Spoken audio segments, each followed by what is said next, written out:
Capítulo 19. Tênis de corrida. Vou honrar meu corpo. Portanto, eu lhes digo, não se preocupem com sua própria vida, quanto ao que comer ou beber, nem com seu próprio corpo, quanto ao que vestir. Não é a vida mais importante que a comida e o corpo mais importante que a roupa? Observem as aves do céu. Não semeiam, nem colhem, nem armazenam em celeiros. Contudo, o Pai Celestial as alimenta. Não têm vocês muito mais valor do que elas? Quem de vocês, por mais que se preocupe, pode acrescentar uma hora que seja a sua vida?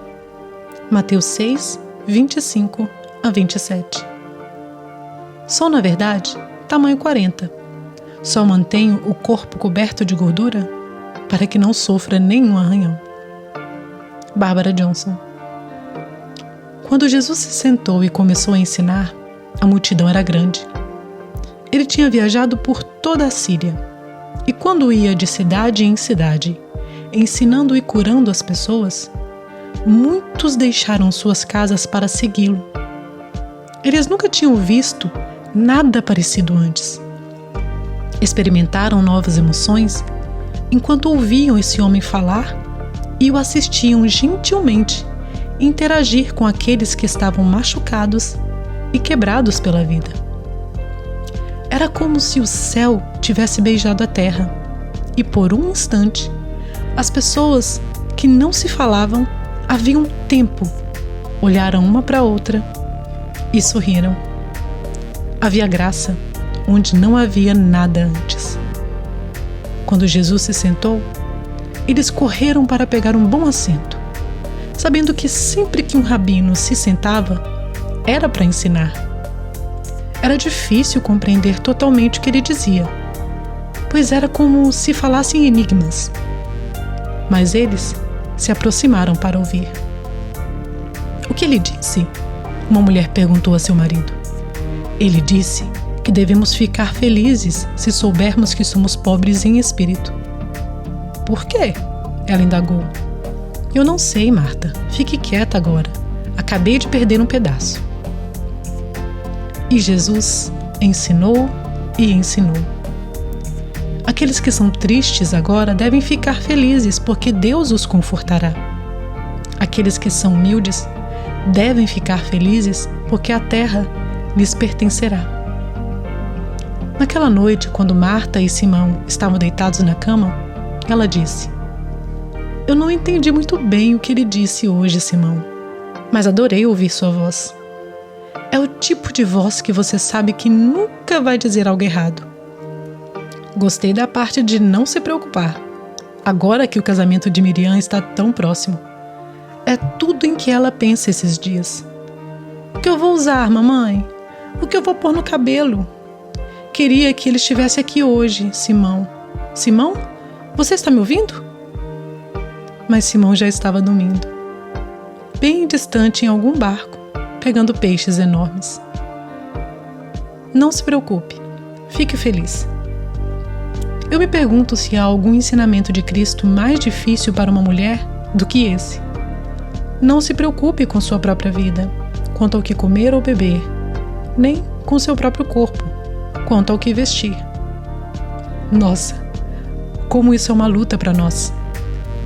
Pense por um instante no tempo e no dinheiro que você já perdeu, consumidos em pensamentos sobre o que vai comer e o que vai vestir. Mais do que em qualquer área da minha vida, já perdi muito tempo me preocupando com a aparência. Deveria me dar uns tapas por ser tão tola.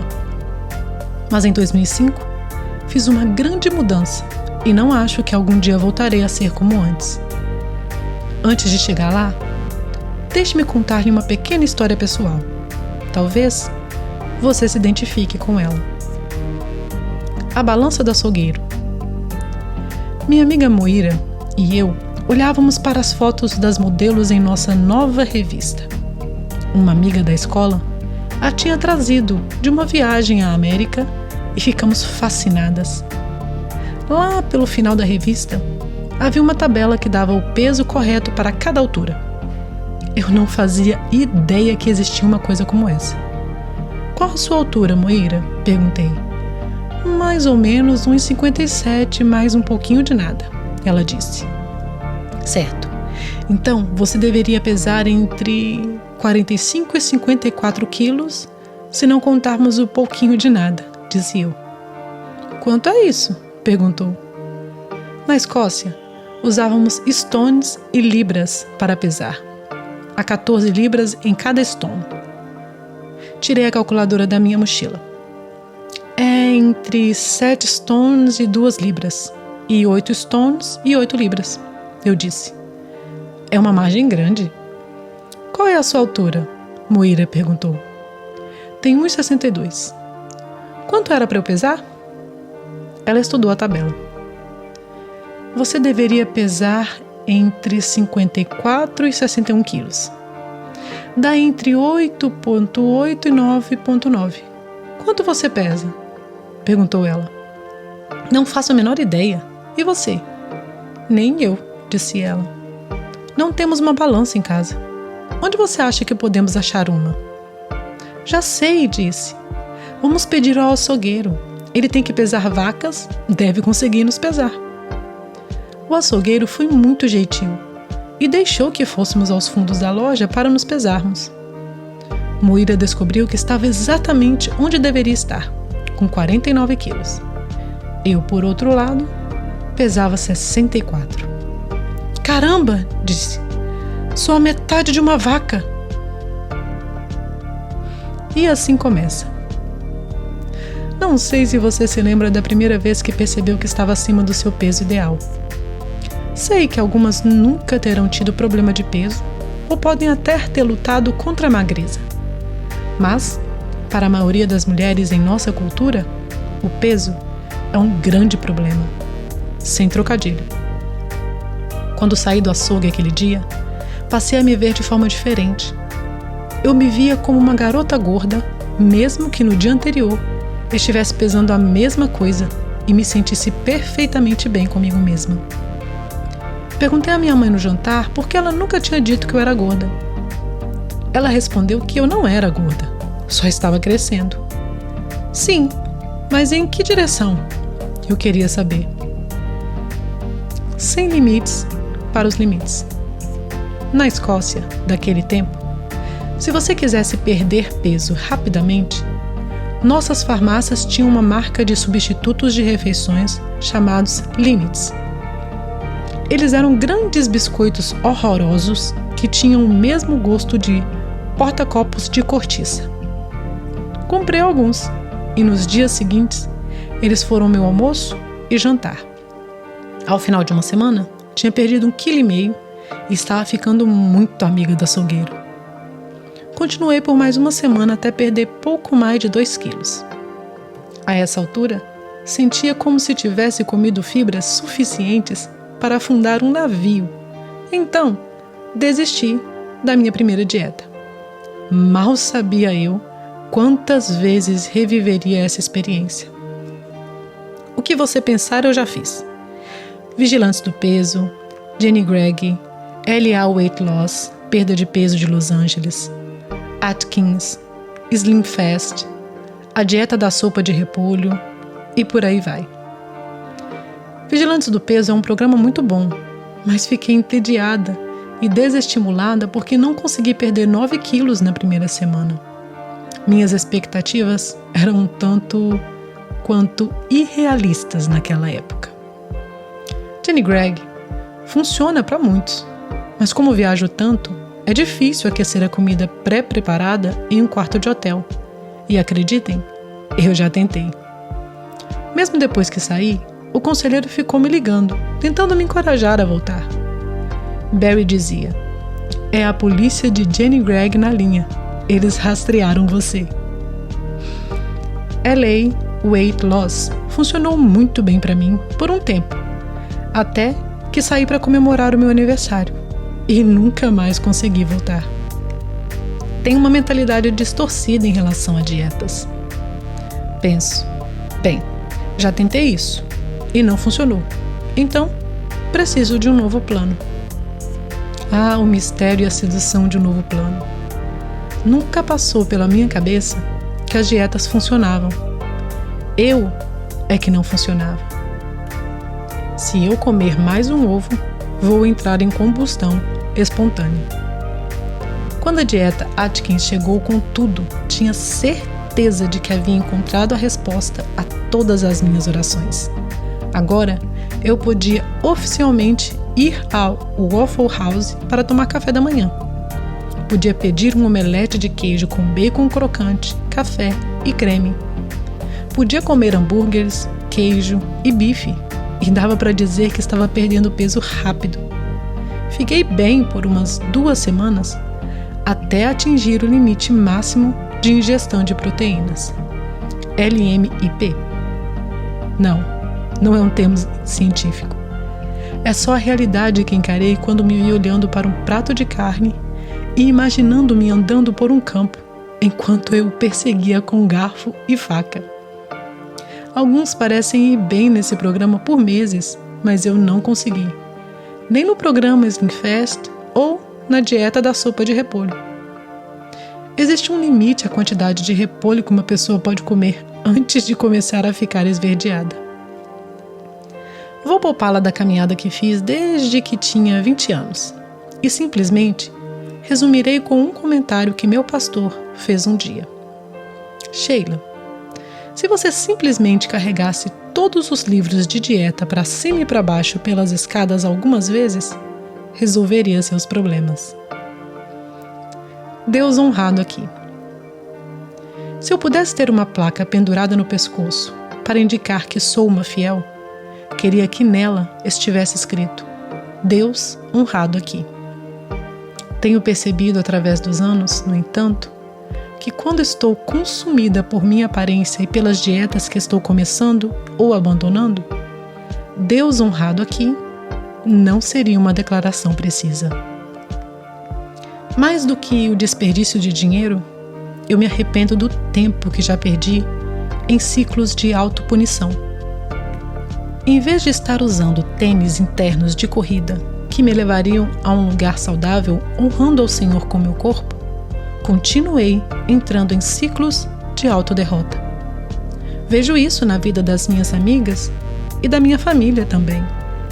Quando comecei a escrever este livro, sabia que uma das maiores questões para a Mulher Maravilha é como os outros a veem, e eu queria eliminar essa compulsão.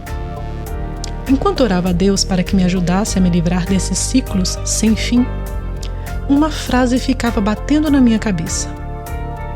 Uma longa obediência na mesma direção, que também é o título de um livro de Eugene Peterson, que li há muitos anos. Essa frase captura a essência do que realmente significa pôr seus tênis de corrida e honrar a Deus todos os dias em seu corpo. Uma longa obediência na mesma direção. Ao longo dos anos, muitas vezes já me pediram para escrever um livro de dieta, mas resisti bravamente por 2 razões. 1. Eu nunca fiquei tempo suficiente em uma para ter alguma credibilidade. E 2. Não queria usar uma plataforma dada por Deus para vender um assunto tão emocional para mulheres. Deus me deu a honra de alcançar a vida de centenas de mulheres e considero isso uma confiança sagrada que não deve ser tratada com leviandade. Mas estou feliz de passar adiante o que aprendi esse ano, já que acredito que faria a diferença na vida de todos. Não serei boba dessa vez. No dia 11 de abril de 2005, eu me pesei 67 quilos. Decidi, nesse mesmo dia, começar um programa de alimentação saudável que incluía proteína magra e bons carboidratos, como frutas, legumes e grãos integrais. Meu compromisso era simplesmente esse: continuar dando o próximo passo em direção a um corpo mais saudável e não olhar para trás ou ser governada pela balança. Eu me pesava 1 vez por semana. Na primeira semana, perdi mais peso, o que é esperado. Depois disso, em algumas semanas, não perdi muito, Mas não me deixei desencorajar. Simplesmente continuei. Uma longa obediência na mesma direção. No dia 1º de agosto, alcancei minha meta de 56 quilos. Devo dizer que me sinto melhor do que nunca. A maior lição que aprendi é simples. A maior parte dos planos de alimentação funciona se forem consistentemente seguidos. Poderia ter atingido os mesmos resultados em muitos dos planos que mencionei acima se tivesse continuado a seguir o plano. Tive que decidir o que realmente queria fazer com meu corpo. Queria me entregar toda vez que estivesse afim ou queria trazer meus desejos ao domínio de Cristo? Queria um corpo mais saudável para servir a Ele enquanto pudesse? Para dizer a verdade, às vezes só quero me entregar e provavelmente sempre vou. Mas, mais que isso, quero honrar a Deus com a minha vida. Muitos na comunidade evangélica condenam aqueles que consomem álcool ou fumam cigarros, mas somos culpados de ingerir muita comida que pode levar a tremendos problemas de saúde. Tenho certeza de que você já ouviu a frase: onde 2 ou 3 pessoas estiverem reunidas em nome de Jesus, haverá uma caçarola no meio. Espero que consiga ouvir meu coração através da minha história. O objetivo de escrever isso não é dizer que há um tamanho ou peso certo para se ter, ou sugerir que aqueles que estão mais magros estão honrando mais a Deus do que aqueles acima do peso. Longe disso. Ser magro é um Deus em nossa cultura. Não é esse o meu objetivo. O que quero, para mim e para você, é uma vida de equilíbrio, onde o único Deus adorado é o Deus verdadeiro. Quando entrei em uma academia recentemente e me perguntaram o que eu queria, disse: quero ter um corpo forte para servir a Deus da melhor forma que puder e enquanto puder. Queria ter levado uma máquina fotográfica. Meu pedido, obviamente, não estava no manual deles. Vivemos em uma cultura que nos encoraja a sermos magros e saudáveis pelo nosso bem. Acredito que o chamado de uma mulher maravilhosa é ser forte e estar em paz, poder amar a Deus com tudo o que ela tem e amar aos outros com um abandono sem limites. Temos o privilégio de conscientemente colocar nossos tênis de corrida todos os dias. Com isso, quero dizer, os sapatos não vêm simplesmente e se calçam por si sós. Temos que nos abaixar e colocá-los.